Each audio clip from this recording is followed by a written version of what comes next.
बहुत बहुत धन्यवाद राम, बहुत बहुत धन्यवाद शिवांगी। आप सभी का बहुत स्वागत है रिपब्लिक भारत के मंथन के मंच पर। और अनुप्रिया जी, इस व्यस्त समय में आपने समय निकाला, बहुत बहुत धन्यवाद।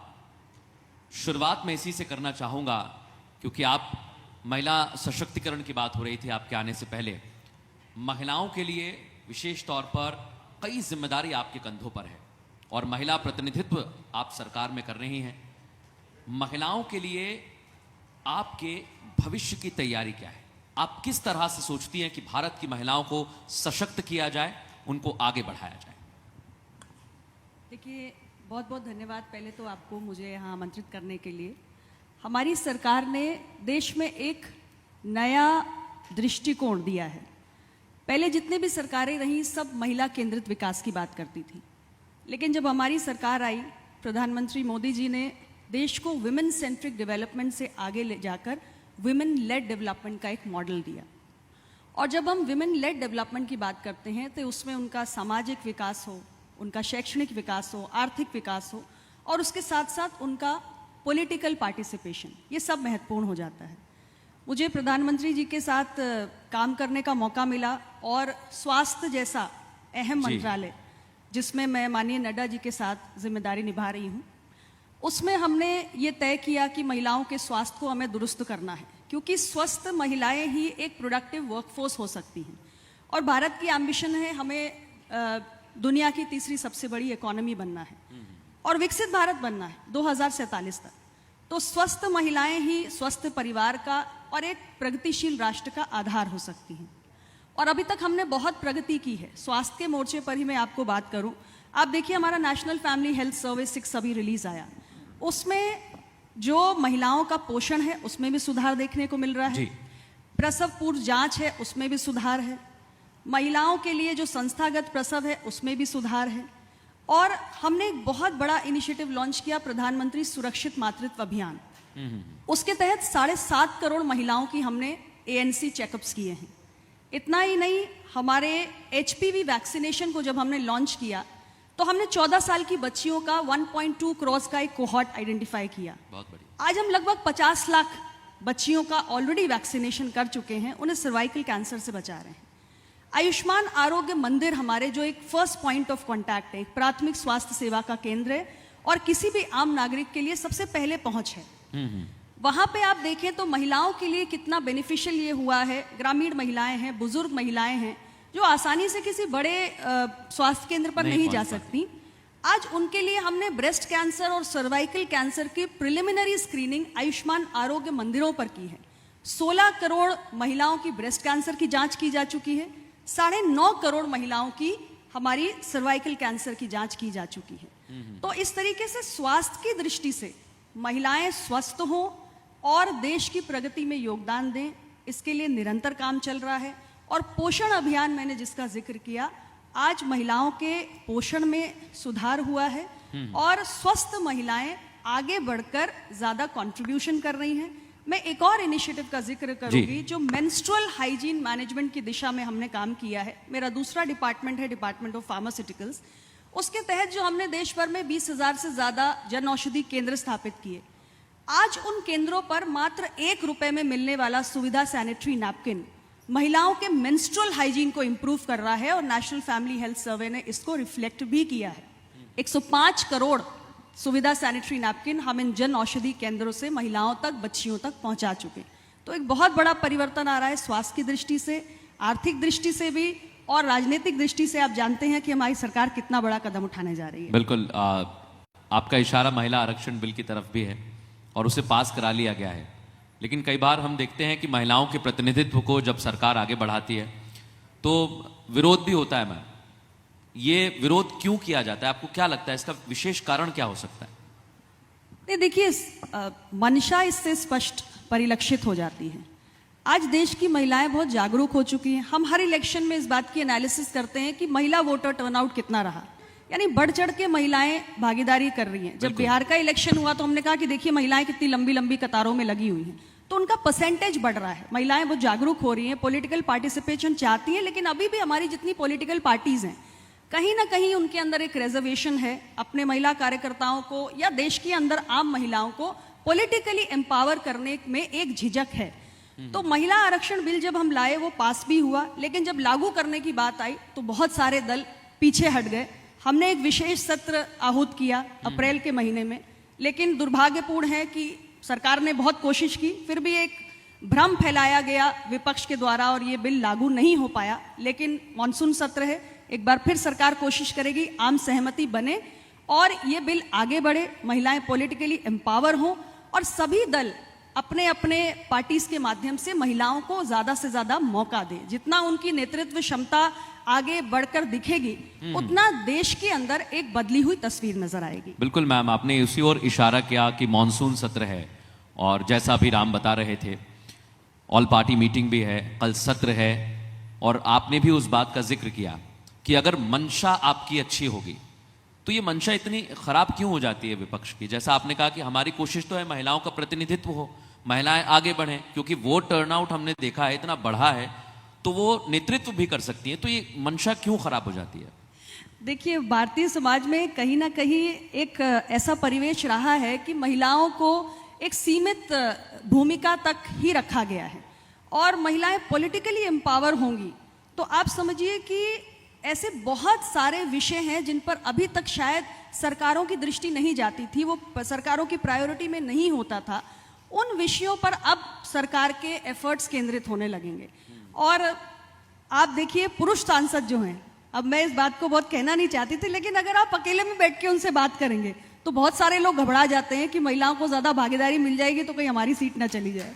तो ये एक स्थिति परिस्थिति बनी रहती है। लेकिन मैं ये समझती हूँ कि जैसे हमने पंचायती राज बॉडीज में, लोकल बॉडीज में, अर्बन लोकल बॉडीज में महिलाओं को मौका दिया तो पहले बहुत सारे सवाल खड़े किए जाते थे, अरे ये कैसे कर पाएंगी, ये तो घर से बाहर निकली नहीं। आज आप देखिए ना, उनकी नेतृत्व क्षमता को मान्यता मिल रही है। बिल्कुल। और जमीनी स्तर पर कितना बड़ा बदलाव आ रहा है। वही आप मानिए कि जब वो विधानसभाओं में पहुंचेंगी, लोकसभा में पहुंचेंगी तो आंकड़ों की गणित बदलेगी, अंदर का दृश्य बदलेगा, लेकिन इसके साथ साथ महिलाओं की जो नेतृत्व क्षमता को आज तक कभी स्वीकारा नहीं गया, उसको मान्यता नहीं मिली, आज राष्ट्रीय स्तर पे उसको मान्यता मिलेगी और ये देश की प्रगति के लिए, ये दुनिया की प्रगति के लिए बेहद महत्वपूर्ण है। महिलाओं के नेतृत्व में जब विकास होगा तो ये वैश्विक प्रगति की आधारशिला है। इस सोच के साथ हमारी सरकार काम करती है। बिल्कुल। और मुझे वो पुराना सत्र याद है जब विशेष सत्र बुलाया गया महिला आरक्षण के लिए, तब एक सवाल उठा था, विपक्ष की तरफ से सवाल पूछा गया कि आप क्यों देना चाहते हैं, तो सरकार की तरफ से जवाब आया कि महिलाओं को दे देते हैं, फिर वो आगे तय कर लेंगे उन्हें कितना प्रतिशत करना है, आगे कितना बढ़ाना है। 50% की बात हुई। तो क्या मॉनसून सत्र में इस तरह की कोई तैयारी है मैम? देखिए, सरकार की मंशा स्पष्ट है। हम चाहते हैं देश की महिलाएं आगे बढ़े। मैंने विमेन लेड मॉडल का जो आपसे, डेवलपमेंट मॉडल का जो जिक्र किया, उसकी अंतिम चरण है पॉलिटिकल पार्टिसिपेशन। महिलाओं को एजुकेशनली, सोशली, इकोनॉमिकली एम्पावर करने के साथ सबसे ज्यादा जरूरी स्टेप है कि हम उन्हें पॉलिटिकली एम्पावर करें।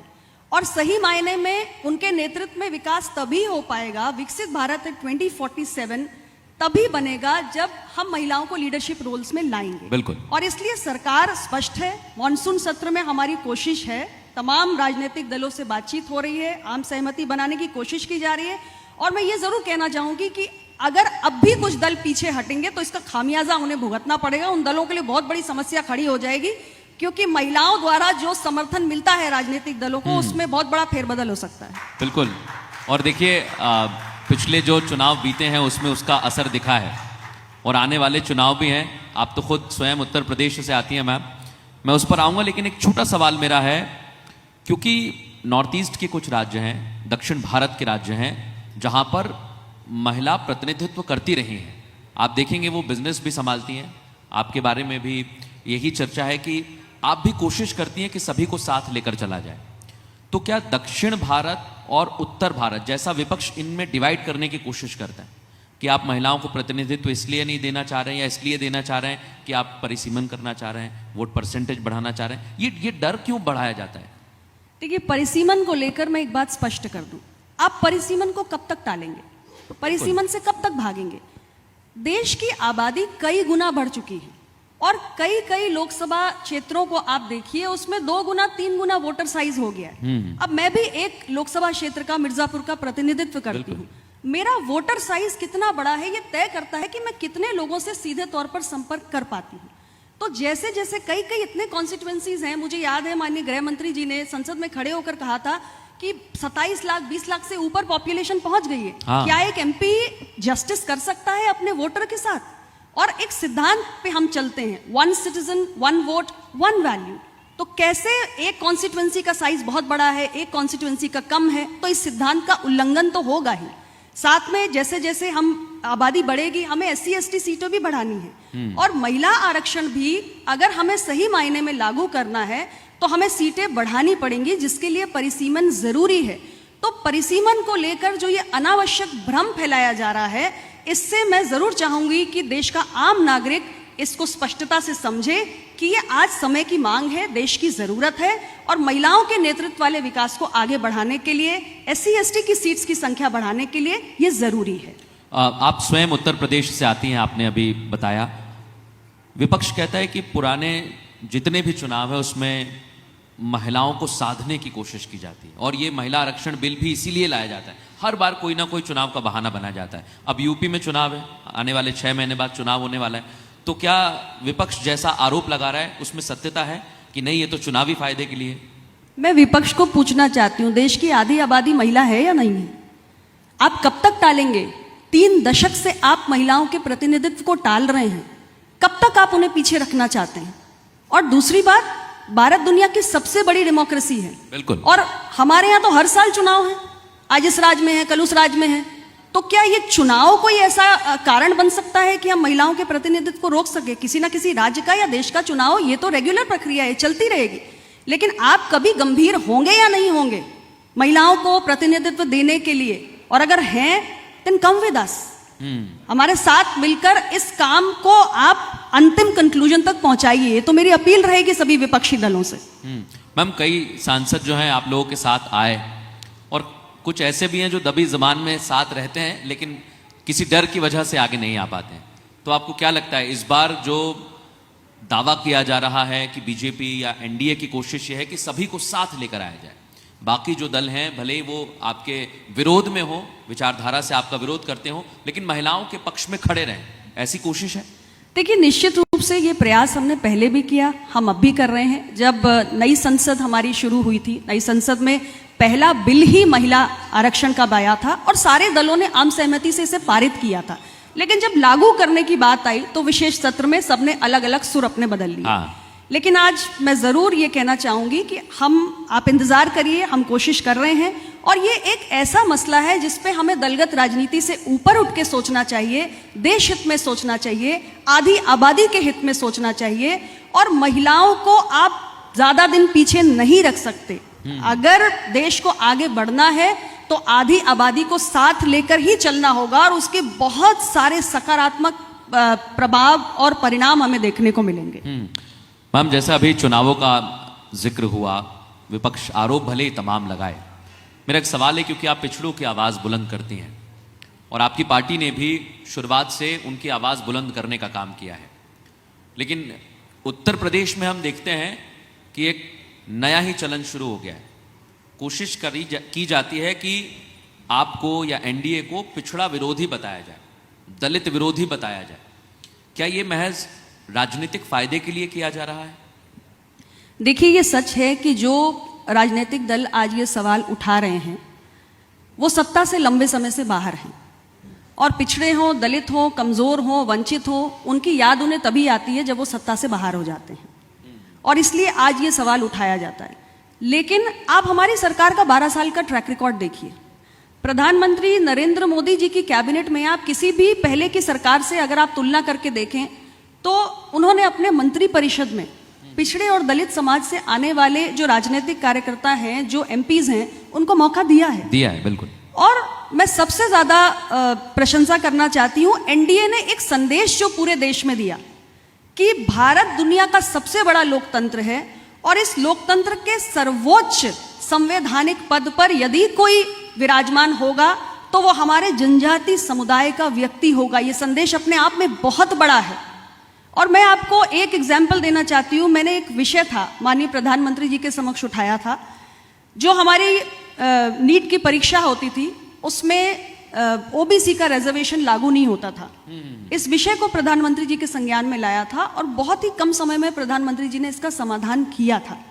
तो ऐसे बहुत सारे मसले हैं जिनका समाधान हमारी सरकार ने किया। इसलिए विपक्ष का ऐसा कहना, ये मैं समझती हूँ कि सिर्फ एक चुनावी जुमले की तरह ये बात की जाती है, और जो हमारा व्यापक स्तर से काम रहा है उसका असर आज समाज में है। और इसीलिए एक के बाद एक चुनाव आप देखिए, लगातार लोगों के विश्वास की मोहर एनडीए गठबंधन पर लग रही है। और 2027 का जो चुनाव हो उसको लेकर भी मैं बहुत आशान्वित हूँ।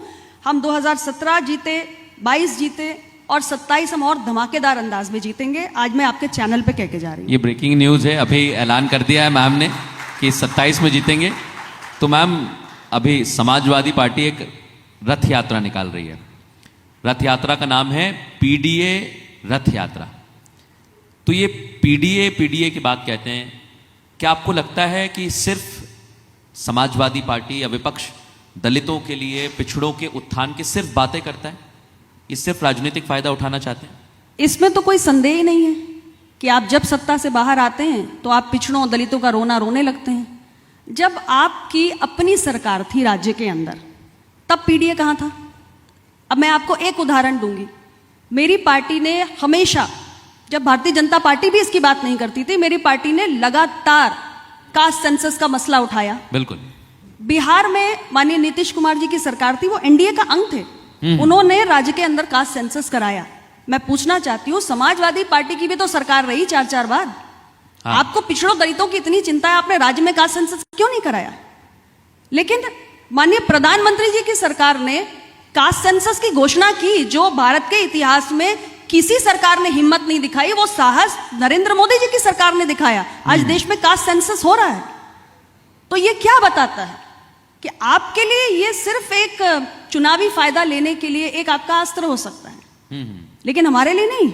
हमारे लिए प्रतिबद्धता है और हम अपने कमिटमेंट्स को पूरा करते हैं, और इसके एक नहीं अनेक उदाहरण हैं। बिल्कुल। कास्ट सेंसस की आपने बात की, इसका भी एक बड़ा मुद्दा बनाया गया। कहा गया कि ये तो राजनीतिक फायदे के लिए किया जा रहा है। कास्ट सेंसस में ऐसा भी किया गया कि जातियों में बांटने की कोशिश की गई मैम। और आपने देखा है ये कोशिश, ये महज एक कोशिश नहीं है। आप गांव में जाकर देखेंगे तो लोगों के बीच में ये चर्चा का विषय रहा। आपको क्या लगता है, जातिगत जनगणना होनी चाहिए इस देश में, लेकिन जो नेगेटिव परसेप्शन बनाया गया, जिसकी जितनी हिस्सेदारी उसकी उतनी भागीदारी, इस तरह के नारों से क्या माहौल खराब नहीं होता है? नहीं, देखिए, जिसकी जितनी संख्या भारी उसकी उतनी हिस्सेदारी, ये मेरी पार्टी भी कहती है। हम साथ में ये भी कहते हैं कि जिसकी जितनी हिस्सेदारी उसकी उतनी जिम्मेदारी। कास्ट सेंसस को लेकर एक नेगेटिव परसेप्शन भले ही समाज में कुछ लोग बना सकते हैं, लेकिन भारतीय समाज बहुत विविध है। अलग अलग जाति समुदाय के लोग तो यहाँ सदियों से रह रहे हैं। सरकार के पास आज भी उनके अधिकृत आंकड़े नहीं हैं। 1931 के बाद कास्ट सेंसस नहीं हुई, और अगर सरकार को ये तय करना है कि जो सबसे वंचित रह गया है, जो सबसे पीछे विकास की दौड़ में रह गया है, या जिसकी सामाजिक रूप से कोई पहचान नहीं है, हमें ऐसे कमजोर तबकों को एक हाथ का सहारा देकर आगे लाना पड़ेगा। और अपनी पॉलिसीज को हमें रिवाइज करने के लिए, उन्हें ज़्यादा इफेक्टिव बनाने के लिए ये ज़रूरी है कि हमारे पास सारे कास्ट एंड कम्युनिटीज़ के अधिकृत आंकड़े हों, और सरकार की जो पॉलिसीज़ हैं उस आधार पर बने। तो ये एक नेशन बिल्डिंग, या मैं समझती हूँ कि भारत की मजबूती की दिशा में उठाया गया कदम है। और इस कदम को उठाने के लिए, इस निर्णय को करने के लिए जो साहस की आवश्यकता थी, वो साहस प्रधानमंत्री नरेंद्र मोदी की सरकार ने दिखाया है। बिल्कुल मैम, आपने मुखरता से अपनी बात रखी है, लेकिन जो विभाग आपके पास है, क्या आपको लगता है सोशल जस्टिस का जो मुद्दा उठाया जाता है, सामाजिक न्याय का, वो आपके रहते हुए, एनडीए के रहते हुए बेहतर हुआ है पहले की अपेक्षा? बिल्कुल। आप कंपेयर कर लीजिए पुरानी तमाम सरकारों को और हमारी सरकार के ट्रैक रिकॉर्ड को। आज हमारी सरकार ने ऐसे कई फैसले किए हैं। मैं एक और एग्जाम्पल आपको दूंगी कि जब यूपीए की सरकार थी, तब भी जो हमारा नेशनल बैकवर्ड कमीशन है, राष्ट्रीय पिछड़ा वर्ग आयोग को लगातार ये मसला उठता था पार्लियामेंट के अंदर कि उसको कॉन्स्टिट्यूशनल स्टेटस नहीं है, और जब तक आप संवैधानिक दर्जा नहीं देंगे उसके पास कोई शक्तियां रह नहीं जाएंगी। सालों साल ये मसला उठता रहा। तो अगर सामाजिक न्याय की किसी को चिंता थी तो आपको किसने रोका था? आप कॉन्स्टिट्यूशनल अमेंडमेंट कर देते, उसको कॉन्स्टिट्यूशनल स्टेटस दे देते, आपने नहीं किया। लेकिन प्रधानमंत्री नरेंद्र मोदी जी की सरकार ने ये किया है, और एक नहीं कई फैसले किए। मैंने आपको एक एक करके गिनाया, और सबसे बड़ा और ऐतिहासिक फैसला मैं कहती हूँ कि कास्ट सेंसस की घोषणा है जो मोदी जी की सरकार ने की है, जो तमाम सरकारें नहीं कर पाई। लेकिन कास्ट सेंसस आप करते हैं और वो आप पर आरोप लगाते हैं कि आप तो सिर्फ 2/3 करना चाहते हैं, परिसीमन करना चाहते हैं, बांटना चाहते हैं। इस तरह के आरोपों को आप कैसे देखती हैं? जी, मैंने परिसीमन के विषय में जो मेरा अपना राय थी वो मैंने स्पष्ट की। आप परिसीमन को ज्यादा दिन आप रोक नहीं सकते, और आपको परिसीमन करना ही पड़ेगा। जहां तक कास्ट सेंसस की बात है, उसको भी मैंने स्पष्ट रूप से बताया। और मुझे लगता है कि बहुत सारे राजनीतिक दल जो स्वयं नहीं कर पाए, तो अब उनके अंदर ये भी असुरक्षा का भाव है कि अरे ये तो इस मसले पर तो शायद हम सरकार को घेर सकते थे, लेकिन सरकार ने तो यहां भी हमारी हवा निकाल दी, तो अब उनके पास कहने के लिए कुछ बचा नहीं है। और अनुप्रिया जी, आपको याद होगा प्रधानमंत्री नरेंद्र मोदी ने कहा, मैं दर्शकों को बता दूं, उन्होंने कहा आपको क्रेडिट लेना है तो ले लीजिए। तो ये क्रेडिट की होड़ लगी हुई है क्या मैम? नहीं, बिल्कुल आपने सही बात कह दी। मैंने आपसे कहा ना कि उन्हें लगा कि एक तो मसला था, हमें लग रहा था कि सरकार को घेर रहे हैं, तो सरकार ने हमें क्लीन बोल्ड कर दिया। ये फैसला भी नरेंद्र मोदी सरकार ने कर दिया, तो अब क्या क्या कोरोना लेकर हम लोगों के बीच में जाएंगे? मैम, आपके पास एक और महत्वपूर्ण विभाग है और जो आप लोगों से जुड़ा हुआ है वो है स्वास्थ्य का। कुछ सवाल हैं मेरे, क्योंकि हम जब आम लोगों के बीच में जाते हैं, हमारी जिम्मेदारी होती है। स्वास्थ्य के क्षेत्र में कई बार हमने देखा, आपने जन औषधि की बात की थी शुरुआती चर्चा में, आयुष्मान योजना एक बहुत बड़ी योजना है, लेकिन उन योजनाओं को रोका जाता है। क्या आपके पास ऐसी रिपोर्ट्स भी आती हैं? जैसे हमने पश्चिम बंगाल का उदाहरण देखा, जब तक सरकार रही वो योजना लागू नहीं हुई, सरकार बदली, उसको लागू किया गया। तो इन योजनाओं को रोकने के पीछे की मंशा क्या हो सकती है? देखिए, मैं समझती हूँ कि ये बहुत ही छोटी सोच है। आयुष्मान भारत प्रधानमंत्री जन आरोग्य योजना का उद्देश्य क्या है? इसका उद्देश्य है कि देश के अंदर करोड़ों गरीब लोग ऐसे हैं कि अगर उनके परिवार में किसी को कोई गंभीर रोग हो जाता है, तो वो केवल इसलिए इलाज नहीं करवाते क्योंकि उनके पास उस इलाज के खर्च को वहन करने की शक्ति और सामर्थ्य नहीं है। ये योजना हम इसलिए लाए कि हमें आउट ऑफ पॉकेट एक्सपेंसेस को कम करना है, और ऐसे तमाम परिवार जो किसी गंभीर बीमारी के कारण गरीबी में चले जाते हैं, उनको बचाना है। और इस योजना ने देश भर के अंदर नागरिकों को संबल प्रदान किया। लेकिन ऐसे कई राज्य थे, जैसे जब उड़ीसा था या दिल्ली या पश्चिम बंगाल, इन 3 राज्यों में लाख प्रयासों के बावजूद यहाँ की सरकारें लागू नहीं कर रही थी, क्योंकि उन्हें लग रहा था कि एक गरीब व्यक्ति को अगर मुफ्त इलाज की 5 लाख रुपए के मुफ्त इलाज की सुविधा मिल जाएगी तो वो तो केंद्र सरकार की जय जयकार करने लगेगा। और हम कह रहे थे कि आप इस सोच से ऊपर उठिए। आपके राज्य की सीमाओं में एक गरीब तड़प रहा है, उसके परिवार का कोई व्यक्ति अपना जीवन गंवा रहा है क्योंकि इलाज के पैसे नहीं है। वो परिवार गरीबी में खिसक के जा रहा है, अपनी जमीन जायदाद बेच रहा है, महिलाएं अपना गहना बेच रही हैं। उस परिवार की तकलीफ को समझिए। लेकिन जब सत्ता लोलुपता अधिक हो जाती है तो कहीं ना कहीं जन संवेदनाओं में गिरावट आती है। तो ऐसे राजनीतिक दल या ऐसी सरकारें जो जनहित से पहले अपनी सत्ता से प्रेम करते हैं, तो ऐसी योजनाओं का क्रियान्वयन प्रभावित होता है। लेकिन मैं समझती हूँ बुरे दिन कट गए हैं, चाहे दिल्ली हो, चाहे उड़ीसा हो, चाहे पश्चिम बंगाल हो। हमने इस योजना को लागू किया है और मुझे खुशी है कि आज इस योजना के तहत 12 करोड़ से ज्यादा गरीब लोगों का हम इलाज कर चुके हैं। 1.82 लाख बड़ी करोड़, बात है ये। इतनी बड़ी धनराशि सरकार ने लोगों के इलाज में खर्च की है, और एक बहुत बड़ा सामाजिक बदलाव का कारण प्रधानमंत्री जन आरोग्य योजना बन रही है। ये बहुत बड़ी योजना है। देखिए मैम, योजनाएं जब बड़ी आती हैं तो आपने कभी देखा है कि फायदा उसका मिलता है? और वो हो सकता है सरकार अगर कोई योजना लाती है उसका फायदा मिलता है, चाहे वो लाडली लक्ष्मी योजना हो, हमने तमाम राज्यों में देखा, या फिर उज्ज्वला योजना हो, हमने पिछले उत्तर प्रदेश के चुनाव में देखा।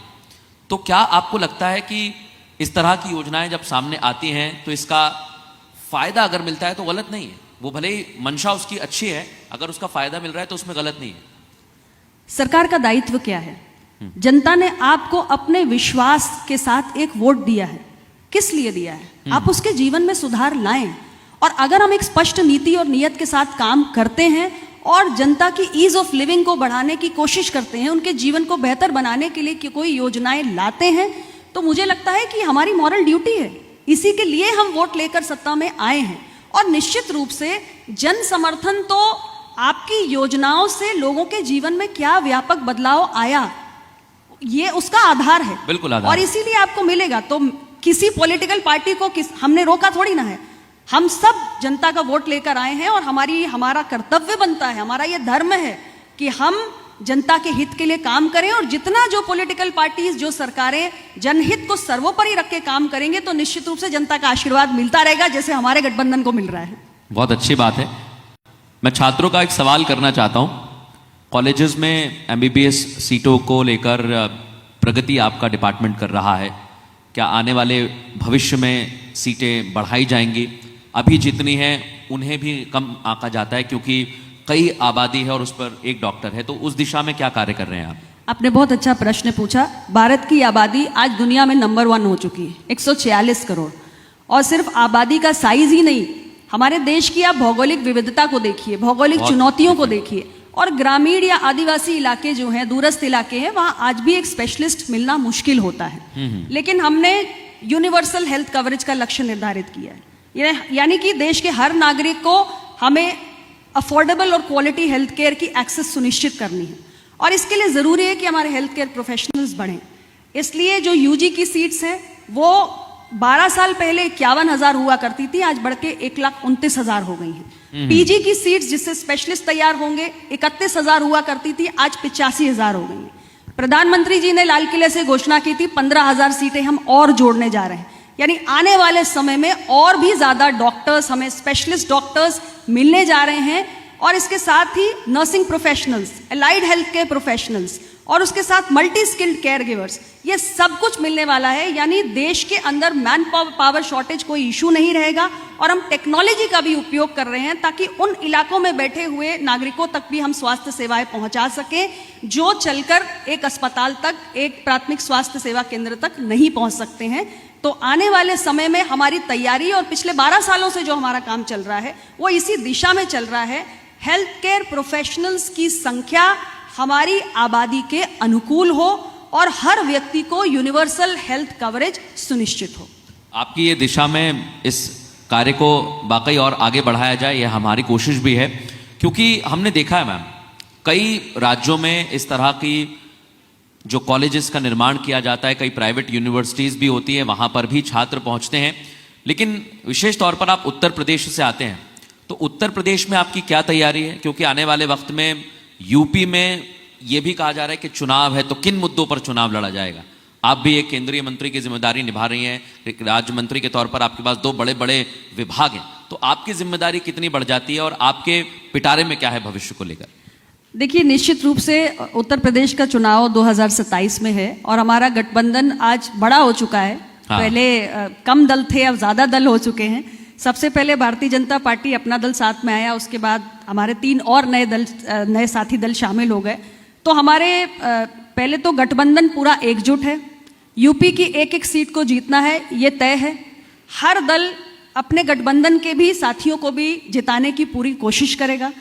और सबसे बड़ा जो मसला हमारे लिए है, जिसे लेकर या मुद्दा मैं कहूं जनता के बीच में हम जाएंगे, वो डेवलपमेंट है, विकास है। भारत सरकार, राज्य सरकार दोनों ने मिलकर एक डबल इंजन की सरकार में आज यूपी के अंदर विकास के एक नए मॉडल को तैयार किया है। यूपी को कहा जाता है कि सर्वाधिक एक्सप्रेसवेज वाला राज्य है। देश के किसी राज्य में इतने एक्सप्रेसवेज, हाईवेज नहीं है जितने उत्तर प्रदेश के अंदर हैं। हमारे एयरपोर्ट्स की संख्या पहले से कहीं अधिक हो गई है। आपके पास आज एक all India institute of medical science नहीं है, आपके पास 2 all India institute of medical sciences हैं। करोड़ों लोग आयुष्मान भारत प्रधानमंत्री जन आरोग्य योजना के लाभार्थी हैं। हर डिस्ट्रिक्ट हॉस्पिटल में एक डायलिसिस केंद्र खुला हुआ है जो PPP मॉडल पे ऑपरेट कर रहा है और किडनी के रोगियों को फ्री ऑफ कॉस्ट सर्विसेज दे रहा है।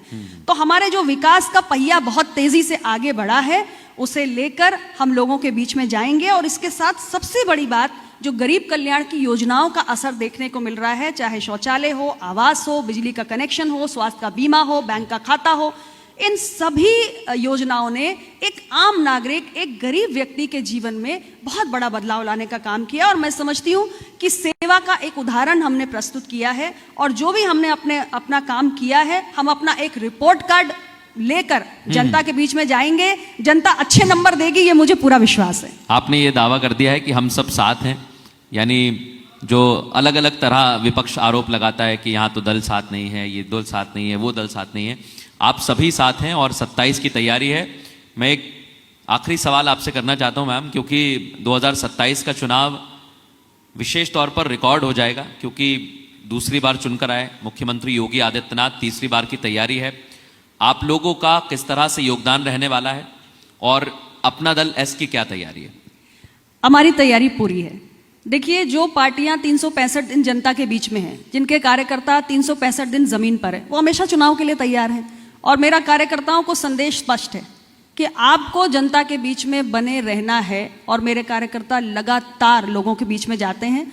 हम अपनी बैठकों में संगठन की समीक्षा नियमित रूप से करते हैं। चुनावी हमारे मुद्दे क्या होंगे, हमारी नीति क्या होगी, हमारी रणनीति क्या होगी, इन सारी बातों पे व्यापक मंथन चल रहा है। भारतीय जनता पार्टी के साथ हमारा संवाद निरंतर कायम है। अभी भारतीय जनता पार्टी के माननीय राष्ट्रीय अध्यक्ष जी विशेष तौर से उत्तर प्रदेश आए थे, सभी सहयोगी दलों से मुलाकात भी की। तो एक बेहतर सामंजस्य और समन्वय के साथ, एकजुटता के साथ ये चुनाव लड़ा जाएगा। और हमारे पार्टी ने तय किया है कि 100% स्ट्राइक रेट, इसको ध्यान में रखते हुए हम उत्तर प्रदेश के चुनाव में उतरेंगे। आपका 100% रहेगा। विरोधी तैयारी कर रहे हैं। खबर तो ये भी है कि कमरे के अंदर मुलाकातें भी हो रही हैं, सीटों पर चर्चा भी हो रही है। क्या आपको लगता है कि आपके गठबंधन के सामने उनका भी कोई गठबंधन आएगा, या फिर वो टूट जाएगा हर बार की तरह? देखिए, गठबंधन हमारे उत्तर प्रदेश में बात होती है तो सपा कांग्रेस की गठबंधन की बात होती है। मैं उसी तरफ बोल, वो तो पहले भी एक एक्सपेरिमेंट हो चुका है। 2 लड़के साथ आए थे, फिर क्या हुआ था परिणाम? लोगों को पसंद नहीं आई ये जोड़ी। अभी दोबारा एक प्रयोग हो रहा है, लेकिन उनकी जो आपस की खींचतान है, हालांकि मैं मानती हूं कि राजनीतिक दलों में गठबंधन होते हैं तो खींचतान थोड़ी सीटों को लेकर होती है, लेकिन अभी बड़े स्पष्ट रूप से दिख रही है। अगर मैं एनडीए गठबंधन की बात करूं तो हमने इतने वर्षों में, क्योंकि ये बहुत लंबा सफर रहा, हमने 5 चुनाव साथ में लड़े, 2 लोकसभा 3 विधानसभा, तो इतने लंबे दौर तक साथ रहने के कारण जमीनी स्तर पर जो अलग अलग पॉलिटिकल पार्टीज गठबंधन में शामिल हैं, उनके कार्यकर्ताओं के बीच में जो एक बॉन्डिंग, एक कोऑर्डिनेशन होना चाहिए, एक टीम स्पिरिट वाली भावना होनी चाहिए, वो डेवलप हो चुकी है। दूसरे गठबंधन की जब मैं बात करती हूं तो ऊपर ही अंडरस्टैंडिंग नहीं बन रही, तो नीचे कहां से बन रही है? केवल पीडीए ऐसे चुनावी नारों से आप चुनाव नहीं जीतते।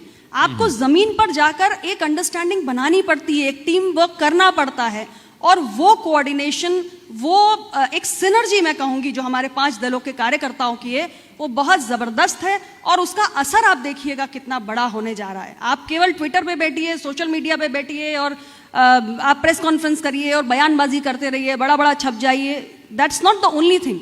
जमीन पर जाकर क्या हो रहा है, जमीन पर क्या वाइब्रेशन उठ रही है, इसका बहुत बड़ा महत्व होता है। तो आप दावा करते हैं फिर से पूर्ण बहुमत की सरकार यूपी? 100% नहीं, 200% हम बिल्कुल एनडीए की सरकार बनाने जा रहे हैं। बिल्कुल, आपको शुभकामनाएं हैं। लेकिन मैं एक बात कहूंगा, जब भी यूपी का चुनाव होगा, हम चाहेंगे मैम आप इस मंच पर फिर से पधारें, और हम इसी तरह आपका साक्षात्कार करेंगे। उम्मीद हम यही करते हैं। बिल्कुल आऊंगी। आपको बहुत बहुत धन्यवाद मुझे बुलाने के लिए। बहुत बहुत धन्यवाद मैम। बहुत बहुत धन्यवाद अनुप्रिया जी।